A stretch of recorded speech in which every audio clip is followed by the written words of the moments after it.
ప్రభువు పేరట మీ అందరికీ శుభాభివందనములు. ఈరోజు మన అనుదిన వాక్య ధ్యానమైన ఎడారిలో సెలయేర్లలోని వాక్యము. ఆయన శిష్యులలో ఒకడు, ప్రభువా, యోహాను తన శిష్యులకు నేర్పినట్టుగా మాకును ప్రార్థన చేయ నేర్పుమని ఆయనను అడిగాను.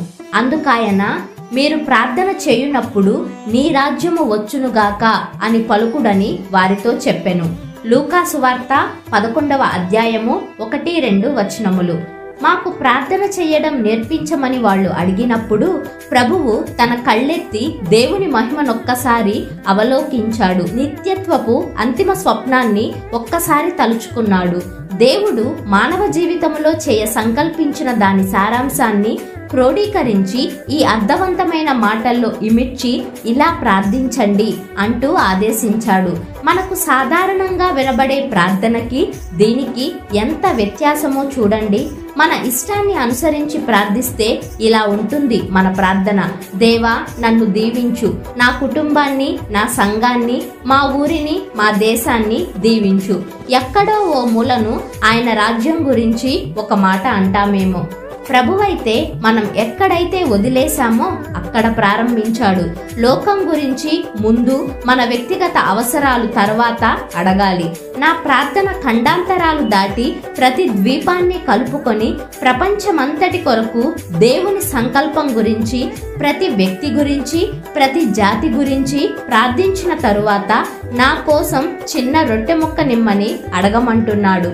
తనకున్నదంతా ఇచ్చేసి తనకు తానే మన కోసం సిలువపై త్యాగం చేసేసిన తరువాత ఆయన మనల్ని ఏదైనా అడగడానికి యోగ్యుడే కదా.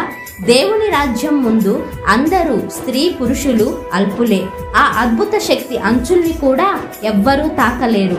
క్రీస్తుకు సంబంధించిన వ్యవహారాలే మన జీవితాల్లో ప్రధాన అంశాలని, మన వ్యక్తిగత అవసరాలు మనకెంత ముఖ్యమైనవైనా, ప్రియమైనవైనా అవి క్రీస్తు పని తరువాతేనని మనం నేర్చుకునేదాకా ఇంతే. ఆఫ్రికా ఖండపు మిషనరీ రాబర్ట్ మోఫత్ను ఒక పాప తన ఆల్బంలో ఏదైనా రాయమంది. ఆయన రాసిన మాటలివి: నా హృదయమే నా ఆల్బం, తుఫాను కమ్మి చీకటి మూసి కాంతి విహీనమైన ఆల్బం. యేసు పేరు దానిపై రాయాలి. ఆ హృదయం ఆయన ముందు మోకరిల్లాలి. సౌందర్య లోకాల్ని వీక్షించాలి. ఇదే నా ప్రియమైన కోరిక. ఆయన రాజ్యము అంతము లేనిదై ఉండును. లూకా సువార్త 1వ అధ్యాయము 33వ వచనము. మిషనరీ పని చెయ్యడం అన్నది ఈనాటి సంఘాలు తరువాత ఆలోచించి తెలుసుకున్నది కాదు, క్రీస్తు ముందుగానే నిర్ణయించి ఆదేశించినది.